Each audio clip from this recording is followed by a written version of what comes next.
Hi, welcome to Imposter Month. I'm chatting with Melissa Ayres. Melissa, do you want to tell us a bit about what you do?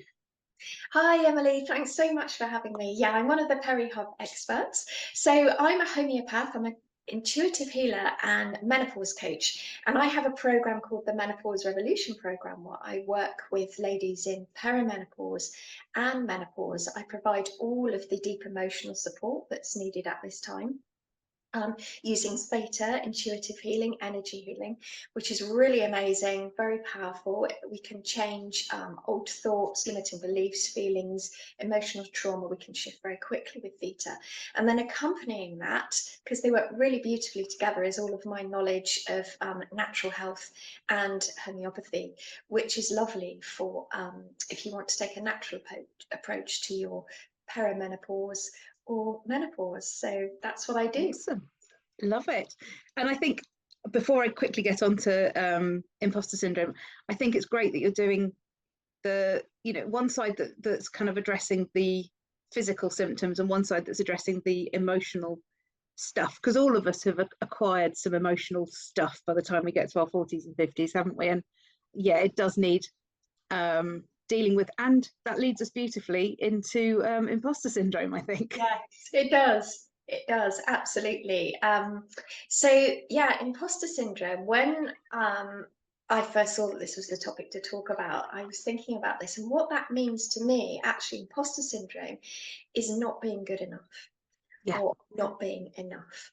And I think this comes up a lot for women at perimenopause, because as you've just talked about, Emily, there's a huge emotional shift going on.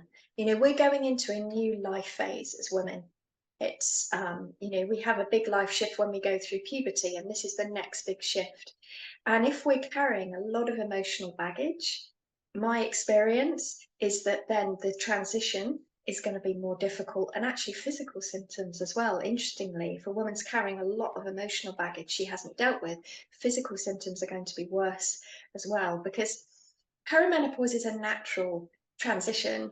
It's not something that, terrible that happens to us. And if we're not going through that smoothly, then that's what I do with my program, is I look at the underlying reasons as to why have hormones become imbalanced. And emotions play a huge role in that. So imposter syndrome, not being good enough, I think comes up because we're getting older and we're going into this new life chapter. We're shifting identities, if you like, and there's so much in society that puts youth and beauty and as the be all and end all. And as women, we might feel that we're losing that as we're, I don't want to say the word aging because I don't like that, but we have all this anti-aging message pushed down our throats. So this not being good enough really can rear its head at perimenopause. Absolutely. And I think you've really hit the nail on the head there, that we're constantly being told that to get older is a bad thing somehow. But surely it can only be a good thing, because so many people aren't given the opportunity to get older. And surely we should be celebrating that we're older and, I would say, wiser, but I'm not sure if I am any wiser. But those are really positive things, surely. Absolutely. And other cultures really celebrate women Mm. going into perimenopause and menopause. They're revered as wise women, in tribal communities in parts of Africa and India. They're greatly revered for their wisdom, and respected. And it's very different here in the West. And that's sad. I think, we have so much to offer. I know I feel, and I'm sure you do, Emily, that I just feel like more empowered in a way. I can say no. Yeah. Life's coming back. My children are in their late teens, that life's coming back to me, and what I want to focus on. So it can be a really empowering time. And I also, being an intuitive healer, I found my intuition just opens up even more than I could have ever imagined. And that's a really wonderful thing. So I think it's important to see when imposter syndrome and not feeling good enough comes up. It's almost like it's saying, this is what you need to shift. This is what's kind of coming up. I mean, my belief because I've done this work and I've seen this so many times with myself and with the women I've worked with, is I really believe we're going into this new chapter, and everything we haven't addressed, like unaddressed emotional trauma, will come up for healing. And a lot of us get in perimenopause now are 70s babies. So Yes. it's, you know, this suddenly feeling not good enough can have its roots much deeper than, you know, just what's happening now and feeling like we're aging or our body's changing or we're not as youthful or attractive or whatever it is. And, you know, it can have much, much deeper roots than that. And I think back to, you know, when I was at school, it wasn't the nurturing environment that my children have had, where everyone's a winner. And, you know, you were meant to feel a lot of the time not good enough. And, you know, assessed on what grades you got and told your average. That was one I remember from school. Oh, you'll do quite well. You know, and then you carry that through life, and that's so limiting. But Yeah. once you clear it, once you address that and go in and heal it, it, you know, it shifts all of that and it opens us up to new possibilities. But all of that whilst simultaneously getting the societal message that as women we not just could have it all but should have it all and must want to have it all. And I mean, talk about being set up for failure, you know, from all the messages that we're achieving, because actually we shouldn't need to want it all. Having it all isn't the be all and end all that we've been sold. You know, this perception that we can be the best mother, the best person at work, the best wife, the best this, the best that, the best that, all at the same time. And that somehow, if we choose not to do one of those things, that makes us wrong or bad, or I don't know.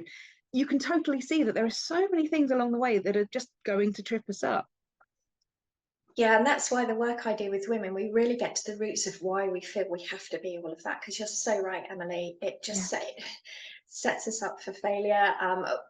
One thing I really have seen in my work is the women who have the worst perimenopause, menopausal symptoms are the ones that they have life at 100 miles an hour. Yeah. You know, they're the top career woman. They've got 4 children. They've perhaps got aging parents they need to take care of. They need to be the wife, as you say, the friend, the 100 miles an hour, and she's just totally lost that connection with herself. And I really believe every symptom in the body is showing us something. It's a message from the body. And I think, as I just talked about, we get to this, right, you're going to a new life stage now. It's time to come back to you and what do you need to heal and deal with. And I think a lot of the symptoms are the body going, hello, I'm going to throw a huge hissy fit here because you've completely disconnected Yeah. from you, yourself, your natural rhythms. And this is like a last chance Your to body's heal. probably been shouting for years.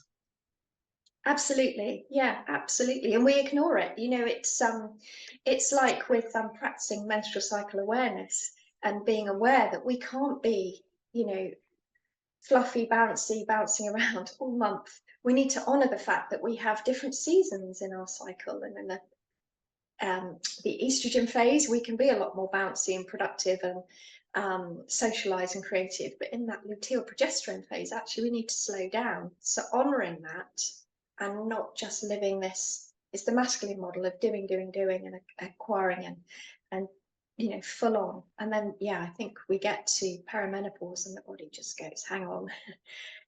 Yeah. This has to change, because going forwards it's not sustainable. And there's also the you know, I know you'll understand this, the adrenal issue and all the stress hormones. Other hormones don't have a hope of being balanced if we've got cortisol, adrenaline, noradrenaline pumping around the system, because they're the hormones that the body places priority on. They're our survival hormones.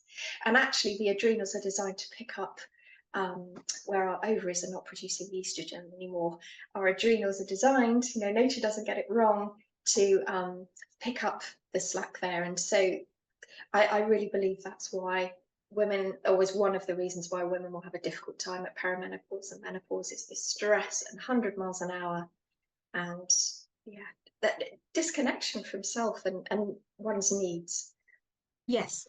And I think that absolutely brings us back to the imposter syndrome. Is it kicks in when we're not meeting our own needs.